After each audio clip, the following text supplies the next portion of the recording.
Il est 23 h hier soir sur l'une des places du centre-ville. Un équipage de la brigade anticriminalité souhaite contrôler 2 personnes sur un scooter suspecté de trafic de stupéfiants. Le 2 roues démarre aussitôt à très vive allure et rapidement le véhicule de police aurait choisi d'interrompre la course-poursuite. Nos collègues les ont levés, ils ont suivi quelques centaines de mètres parce que leur véhicule ultra puissant et les risques qu'ils ont fait, et on parle de vitesse à 160 km/h dans les rues de Limoges. Sur près de 2 km, le scooter surpuissant poursuit sa fuite. Et à une intersection, le 2 roues percute de plein fouet la voiture d'un quadragénaire accompagné de ses enfants. Ils ont grillé le feu rouge, et ils montaient et la voiture sortait. Donc ils ont tapé l'avant de la voiture. Oui. Percutés dans leur voiture, le père et ses jeunes enfants sont sortis indemnes de l'accident. Cette riveraine était présente à l'arrivée des secours.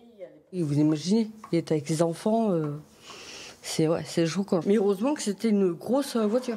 Car le choc est si violent que le conducteur sans permis du scooter âgé de 16 ans décède sur le coup. Son passager, lui, est projeté à plusieurs dizaines de mètres de la collision. Oh là là, ça fait du bruit, oui.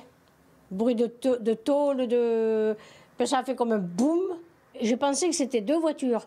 Après plusieurs minutes de massage cardiaque sur place, le passager âgé de 23 ans décédera plus tard au CHU de Limoges, où de brefs affrontements ont lieu avec les forces de l'ordre. Et l'ami de l'un des 2 jeunes craint de nouveaux débordements cette nuit. Ça va dégénérer parce que les gars vont pas lâcher.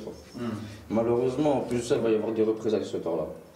Alors aujourd'hui, le maire de Limoges appelle au calme. J'ai demandé un surplus de policiers sur plusieurs soirs de suite, de telle manière qu'il n'y ait pas d'embrasement inutile et qu'on ne rajoute pas de la détresse à la détresse, de la mort à la mort.